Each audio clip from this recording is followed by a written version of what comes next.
So I remember watching the movie The Pursuit of Happiness a long time ago, and I just thought it was so beautiful.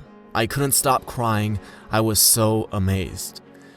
And then a few months ago, my girlfriend and I wanted to watch a movie, and we decided that that's what we were going to watch. And this time, I thought it was the dumbest thing I had ever seen, and yet another stupid lesson from Hollywood. And this is really a famous movie, but just in case you haven't seen it, let me recap it for you. So, this guy's really poor and going through all this adversity, but he has a chance of one day becoming a stockbroker. And the entire movie basically shows him constantly worried, constantly stressed, constantly pissed off and negative, constantly yelling and getting into fights with his wife, but one day he might become a stockbroker and finally attain happiness. I guess that's Hollywood's version of happiness, one day being a stockbroker. And at the end of the movie, of course, he gets the job and he has now successfully pursued and attained happiness. Now, there are so many things wrong with that, but let's start with this one. It's weird that someone would even try to pursue happiness, because happiness cannot be pursued. It's not like a degree that you pursue for 4 years and then you finally get it and keep it for the rest of your life.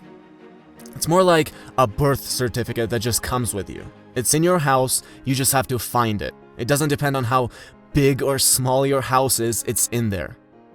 So my first favorite idea from the book is happiness cannot be pursued, and to keep this from getting esoteric, let me tell you a story.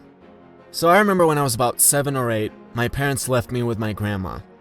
And we never really had food at home. And I don't mean that in the Western sense of there's nothing that I like in the fridge.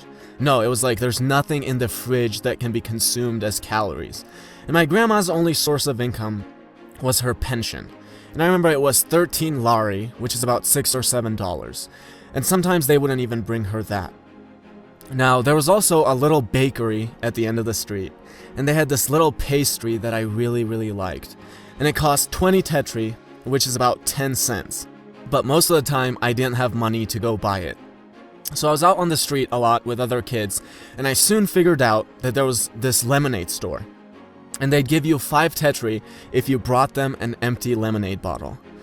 And I remember I'd wake up every day, and I would go looking for bottles on the streets.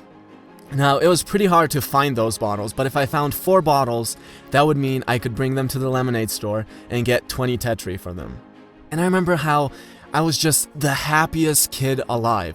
Every time I found a bottle, it was like the happiest moment of my life.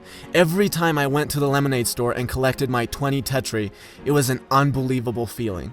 And finally, I would go to the little pastry store, and I would buy my little 20 tetri pastry, and I would just sit out on the sidewalk and just enjoy it.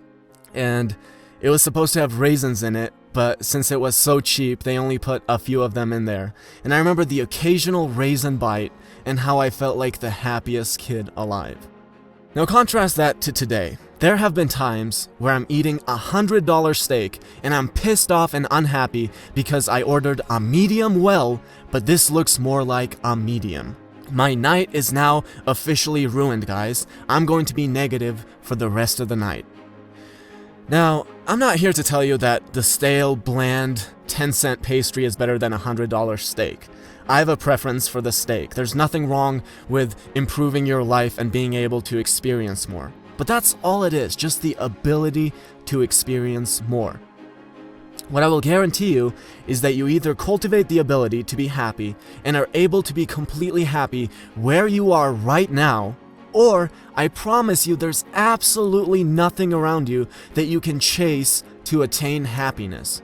Going from a 10-cent pastry to a $100 steak is like going from having to take the bus to owning a Ferrari.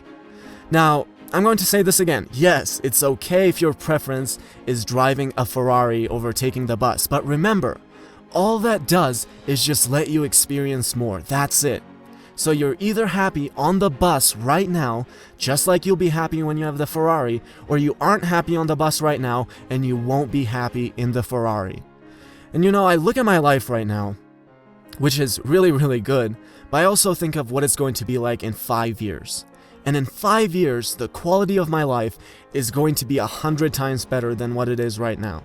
It'll literally be like going from the 10-cent pastry to a $100 steak all over again. But I have to keep reminding myself that I'm either going to be completely happy with that pastry right now, just as I'll be completely happy with the $100 steak in 5 years, or I'm not going to be happy right now, and I'm not going to be happy in 5 years. My second favorite idea is that there's a stimulus, which is what happens to you and you can't control, and then there's a response, which is what you do about it, which you have full control over. But we treat the response like we have no control over it. It's just completely automatic for most people.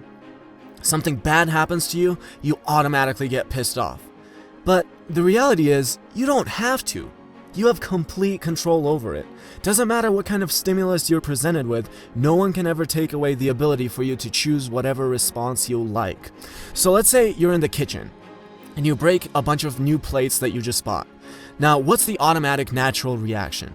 Getting pissed off, right? You have to clean it up now. Plus you broke a bunch of plates that you just bought. Or, what could be your other response? Cool, it's just a bunch of plates, it's not a big deal, it's actually great because it's giving me an opportunity to not get pissed off by the stupidest little things. Like, you can have gratitude for breaking the plates and having the opportunity to practice your virtue. Remember, you can pick whatever response you like. It's all up to you. Someone puts you down? Great. You're one step closer to not caring about what people think of you. Or you can go home and cry about it. It's all up to you. All the kids I grew up with, including myself, went through a lot of adversity.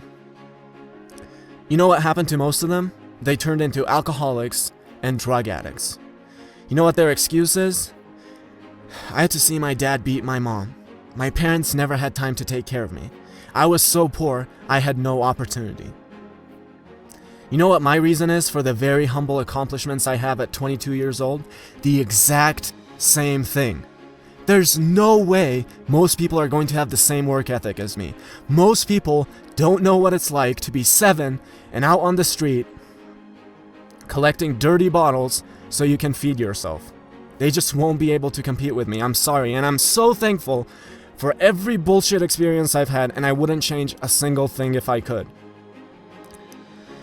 Remember that there's a stimulus which you can't control, but the response is all up to you.